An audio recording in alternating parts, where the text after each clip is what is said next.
We have been warned. The lights will go out. Not for a few hours, I mean out. The whole grid. Gone. For days. Maybe weeks. Think about how quickly everything falls apart. Every expert who studies this says it's a question of when, not if. That's when the transfer of wealth will occur. Silently, in the dark. I want to show you something based on a pattern that has repeated 3 times, 84 years apart. That the when is closer than most people think. Here is where we are right now. The US government published a report that by the end of this decade, the risk of a blackout will increase 100-fold. Samuel Feinberg gave a TED Talk in 2017, citing several potential causes. Solar mass ejection, EMP, cyber attack, virus, alien invasion, nuclear war, but says carbon capture is the solution. Doesn't make sense. Why would he invest millions in a company which aims to remove carbon from the air when only one of the 6 causes merits it?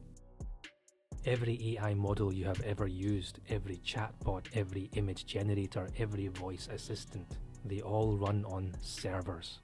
Enormous buildings full of computers, and those buildings need electricity 24/7. And we have built so many of them so fast that the ancient power grid cannot keep up. They have already recorded data centers are going abruptly offline in Virginia and Texas, so the grid is already buckling. That is the first problem. The second problem is who is watching.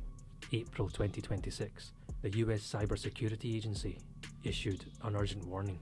Iran-linked hackers, or Mossad, you never know, have been actively targeting control systems inside power stations, the switches, the regulators.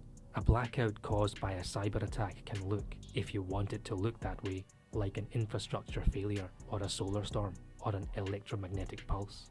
Everybody knows something is coming, and it does, every 84 years. This is a cycle nobody is talking about. September 1859. The Carrington event takes down the telegraph network. The whole system fails. The rebuilding begins, faster and more resilient than before. From an investor's perspective, here is what that moment looked like.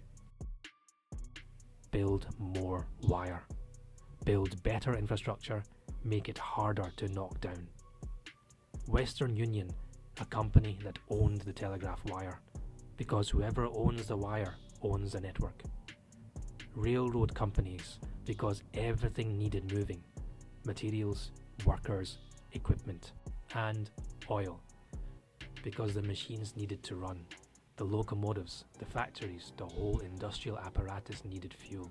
Own the infrastructure, own the energy, own the materials. 1943, wartime blackouts are in full effect from across Europe and Britain. Cities are going dark deliberately. An enormous amount of new infrastructure is being built, under government pressure. Radar, the ability to detect aircraft before they arrive, born directly from the same fear that caused the blackouts.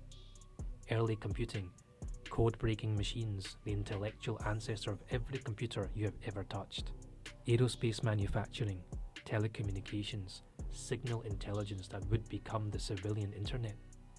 84 years after the wartime blackout era. Data centers are hitting the limits of how fast copper cables can move information. The solution is photonics, sending data using light instead of electricity. Faster, cooler, more efficient, and essential at the scale AI now operates at. The companies building optical networking infrastructure are the Western Union of this era. Not famous, not on the front pages, exactly where you want to be early, and the one most people have not connected yet: carbon removal. The data centers straining the grid are also the largest buyers of carbon removal credits in the world. Microsoft alone accounted for the majority of all durable carbon removal purchases globally in 2025. Google, Amazon, and Meta are right behind them. The direct air capture market sits at around $7 billion today. It is projected to grow to 20 billion by 2034. And the buyers are already signed up and committed. The same companies building the AI infrastructure are the ones funding the carbon removal market. This is not a climate story, it's an infrastructure one. The data centers and carbon removal market are the same trade, viewed from two different angles. Same corporate balance sheets, same urgency. It all leads to carbon credits.